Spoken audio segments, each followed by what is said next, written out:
동창회에서 남자가 실수로 차 열쇠를 바닥에 떨어뜨릴 때까지는 아무도 몰랐다. 그 자리에 있던 동창들이 모두 넋을 잃고 쳐다보았다. 그 시절 누구에게나 당하고 누구에게도 무시당하던 가난한 그 아이가 지금 몰고 다니는 차가 바로 이곳에서는 모두가 감히 사지 못하는 고급 차량이었기 때문이다. 생각해보면 그 남자는 어릴 때 부모님이 이혼하셨다. 얼마 지나지 않아 엄마도 그를 버리고 떠났다. 그때부터 그는 아무도 원하지 않는 아이가 되었다. 다행히 작은아버지가 가끔 먹을 것을 조금씩 가져다 주셨다. 그렇지 않았다면 아마 굶어 죽었을지도 몰랐다. 그런데 당시 작은아버지는 아직 군대에 계셔서 한두 달에 한 번씩 생활비를 조금씩 붙여주셨다. 그 돈으로는 밥 먹기도 빠듯했다. 새 옷을 사는 것은 말할 것도 없었다. 그가 입고 있던 옷은 색이 바를 때까지 갈아입을 옷이 없었다. 오래 입다 보니 늘 냄새가 났다. 누구나 그를 거지라 불렀다. 아무도 그에게 다가가려 하지 않았다. 시간이 지나면서 그는 점점 더 말수가 줄어들었다. 정신도 조금씩 이상해졌다. 그런데 고등학교에 들어가서 그는 마음속으로 반해서 제일 예쁜 여학생을 좋아하게 되었다. 그러나 자신이 누구보다 잘 알고 있었다. 그렇게 좋은 여자라면 자신 같은 사람을 어떻게 보겠느냐고 생각했다. 그러던 어느 날 그가 실수로 그 여자의 만년필을 떨어뜨렸다. 그는 허둥지둥 주워들며 입으로는 계속 미안하다고 말했다. 그리고 무의식적으로 오대다 만년필을 문질러 닦았다. 깨끗이 닦아서 돌려주려는 의도였다. 그런데 이 행동이 옆에 있던 학생들의 눈썹을 찌푸리게 만들었다. 그가 조심스럽게 만년필을 돌려주려는 찰나 반에서 돈 많은 도련님이 한 발로 그의 손을 걷어찼다. 모두가 보는 앞에서 그를 욕했다. 도련님이 말하길 이 뻔뻔스러운 거지가 더러운 손으로 감히 반에서 제일 예쁜 여자의 물건을 만지다니. 그가 만년필을 그 여자에게 건네려 했지만 그 여자는 고개를 돌려 주변 학생들의 역겨운 표정을 살폈다. 그리고는 이 만년필 나는 안 가져도 된다고 말했다. 내가 가져다 버려라. 그 한마디가 칼처럼 그의 마음속 깊이 파고들었다. 그는 그 여자가 정말로 자신을 더럽게 여기고 가난하다고 생각한다는 것을 알았다. 자기가 만진 물건조차 다시는 갖고 싶어 하지 않았다. 나중에는 대학에 갈 돈을 도저히 마련할 수 없어서 그는 어쩔 수 없이 학교를 그만두고 공사장에 가서 일을 구했다. 그러나 그 여자의 만년필만은 줄곧 몸에 지니고 다녔다. 무슨 보물이라도 간직하듯 잘 보관하고 있었다.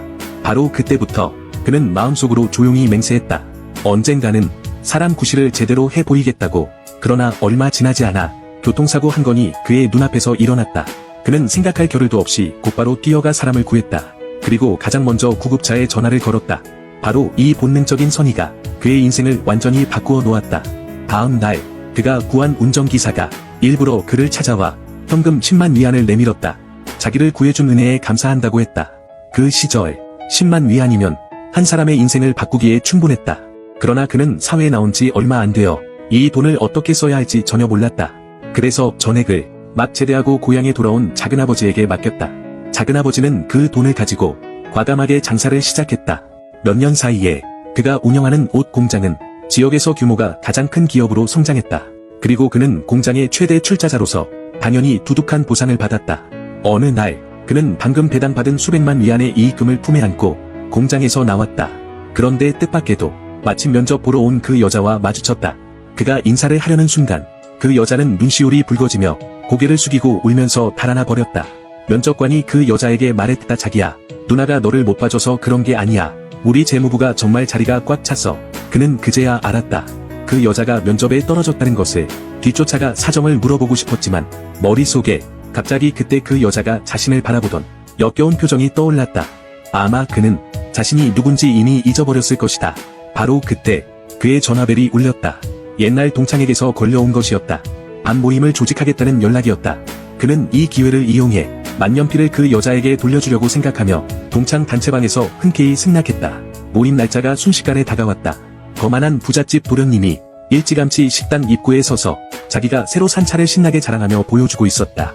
주변 동창들의 부러운 탄성을 자아냈다. 대부분의 사람들이 버스를 타고 왔기 때문이다. 그런데 부잣집 도련님이 한창 신이 나서 말하고 있을 때 누군가가 갑자기 알아차렸다. 조금 떨어진 곳에 다른 차 한 대가 서 있는 것을. 그의 차보다 훨씬 더 훌륭했다. 모두의 시선이 순식간에 그쪽으로 쏠렸다. 그 차는 반방향 필름이 발라져 있어서 밖에서는 안에 누가 탔는지 전혀 보이지 않았다.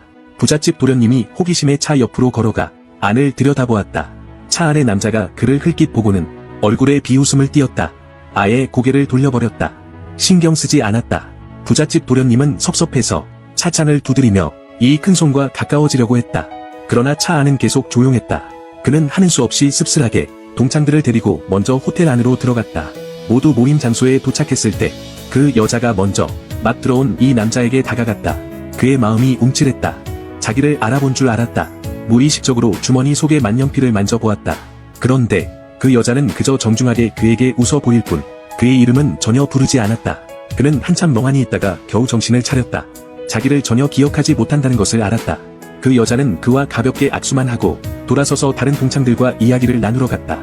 다른 동창이 방금 그 사람 누구냐고 물었다. 그 여자가 나도 잘 모르겠다고 말했다. 그냥 얼굴이 익숙해서 인사한 것뿐이라고 말했다. 모두 모임 장소에 앉은 뒤 부잣집 도련님이 열정적으로 동창들에게 담배를 나눠주기 시작했다. 곧바로 그 남자 앞까지 왔다. 그가 무한중화를 들고 과시하는 듯이 내밀었다. 그런데 남자가 손을 저으며 괜찮다고 말했다. 사실 그는 단지 홍성시에 익숙해져 있었기 때문이다. 부잣집 도련님은 자기를 무시한다고 생각했다. 그 자리에서 반농담으로 비꼬며 말했다. 이 7.5위안짜리 홍성시에 익숙해져서 이 75위안짜리 루안줌은 맛이 안 느껴지나 보네. 그때 담임 선생님도 걸어오셨다. 남자가 급히 일어나 인사를 드렸다. 선생님이 아무렇게나 물었다. 지금은 어디에서 일하느냐고. 남자가 간단히 대답했다. 치펌 의류 공장에서 일한다고. 이 말이 나오자 그 자리의 모든 사람들은 그가 단순한 조립라인 노동자인 줄 알았다. 어쨌든 치펌은 지역 유명 대기업이었고 보통 사람이 들어가기 어려웠다. 담임 선생님도 다소 속물적으로 가르쳤다. 너는 우인펌 동창을 좀 본받아야 한다고. 그렇지 않으면 고생하며 보름을 일해도 아마 그 사람 루안중화 한 값도 못 살 거라고 말했다. 부잣집 도련님이 아니에요. 자 선생님 너무 과장하셨어요. 조립라인 일은 정말 힘들죠. 그런데 저는 어릴 때부터 로마에서 태어나서 고생을 거의 모르고 살았어요. 사실 이 홍성시 피우는 동창에게서 고난과 역경을 극복하는 정신을 배워야 할 것 같아요. 이렇게 말하고 나서 선생님이 갑자기 생각난 듯 말했다. 고등학교 때 반에 있던 그 냄새나는 아이가 생각난다고. 부잣집 도련님이 이 말을 듣자 곧바로 신이 나서 말했다. 혹시 그 냄새나는 거지 말이지. 그 냄새나는 거지가 도대체 누구더라. 다른 동창이 말했다. 너 까먹었냐. 조우석 만년필을 더럽힌 그 바보. 결국 내가 쓰레기통에 던져버리지 않았냐. 부잣집 도련님이 아 하고 말했다. 기억나네. 참 그 녀석은 특이했어. 한 학기 내내 같은 옷만 입고 다녔지. 내 곁을 지나갈 때마다 아휴 마치 똥구멍에서 기어나온 것 같았어. 하하하. 그러나 현장에는 아무도 이 남자와 그때 그 냄새나는 거지를 연관짓지 않았다. 바로 그때 그 여자가 입을 열었다. 그녀가 말했다. 고등학교 때 다들 그를 괴롭혔으니 이제는 사과해야 하는 거 아니냐고. 왜 아직도 뒤에서 이러쿵저러쿵 말하느냐고. 이 말에 남자는 그 여자에게 조금 색다른 인상을 받았다. 생각지도 못하게 그녀가 나서서 자기 편을 들어줄 줄은 몰랐다. 옆에 있던 선생님이 손을 저으며 말했다. 사과는 안 해도 된다고. 어차피 이 남자는 당시 대학도 못 갔으니 아마 우리 중에서 제일 잘 안 된 사람일 거라고. 앞으로 다들 잘 챙겨주는 것이 진짜 그에게 도움이 될 것이라고 했다. 이때 부잣집 도련님이 더 직접적으로 차 열쇠를 탁자 위에 내려놓으며 자기 회사에 마침 운전기사가 하나 필요하다고 말했다. 나중에 사람을 시켜 그에게 연락하겠다고 했다. 모두가 그 남자를 놀리며 웃고 떠들고 있었다. 그런데 그가 지니고 있던 차 열쇠가 실수로 바닥에 떨어졌다. 이 광경에 자리에 있던 동창들이 모두 멍해졌다.